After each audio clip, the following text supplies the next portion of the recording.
যুগে যুগে রহস্যে ঘেরা আর ইতিহাসের সাক্ষী হয়ে হাজার বছর যাবৎ দাঁড়িয়ে আছে মিশরের বুকে পিরামিড। পিরামিড মানেই রাজকীয় এক বিশালত্ব। এই পিরামিডগুলোর মধ্যে গ্রেট পিরামিড অফ গির্জা সবচেয়ে বিখ্যাত, যা বিশ্বের 7টি প্রাচীন আশ্চর্যের মধ্যে একমাত্র অক্ষত অবস্থায় আছে।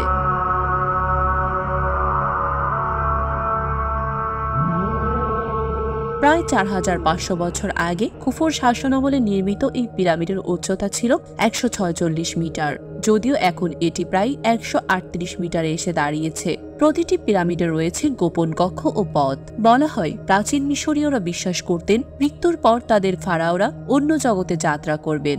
এই যাত্রার জন্য পিরামিডে রাখা হতো ধন সম্পদ, যা তাদের সঙ্গে যাবে পরবর্তী জীবনে। কৌতূহল জাগানোর মতো বিষয় হলো এতদিন পরেও পিরামিডের অভ্যন্তরে সব রহস্য উন্মোচিত হয়নি।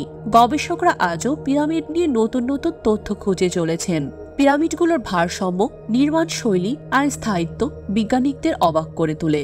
কোনো আধুনিক যন্ত্রপাতি ছাড়াই সেই সময়কার মানুষ কিভাবে এমন অবিশ্বাস্য স্থাপনা নির্মাণ করেছিল, এটি এখনো গবেষণার বিষয়। মনে করা হয় শ্রমিকরা কঠোর পরিশ্রমে বিশাল পাথরগুলিকে একটির ওপর একটি রেখে তৈরি করেছিল এই বিশাল পিরামিড। মিশরের তপ্ত মরুভূমি আর কাঠফাটা রোদে পিরামিডের এই স্থায়িত্ব আজও বিস্ময়কর। তবে শুধু রাজকীয় সমাধিস্থল নয়, এটি ছিল জ্যোতির্বিজ্ঞান আর গণিতের বিস্ময়কর এক মিশ্রণ। অনেকের মতে পিরামিডের অবস্থান নক্ষত্রগুলির সাথে সামঞ্জস্যপূর্ণ, আর এর গঠন ছিল এক বিশেষ জ্যামিতিক কার্যকর। পিরামিডের প্রতি বিস্ময় যেমন অতীতে ছিল, তেমনি বর্তমানেও আছে। প্রতি বছর হাজারো পর্যটক ভিড় জমায় এই পুরাকৃতি দেখতে। পিরামিডের এই আশ্চর্য স্থাপনা শুধু প্রাচীন সভ্যতার গৌরবই নয়, বরং এটি আজও আমাদের কৌতূহলের জগৎকে সমৃদ্ধ করে। অনেকেই তো পিরামিডের কারুকার্য দেখে বলে বসে, এই কাজ কখনোই মানুষের দ্বারা সম্ভব নয়। প্রাচীন যুগে মানুষ কিভাবে এত নিখুঁতভাবে এই বিশাল কাজ আঞ্জাম দিয়েছে? নিঃসন্দেহে এটি জিন জাতির কাজ।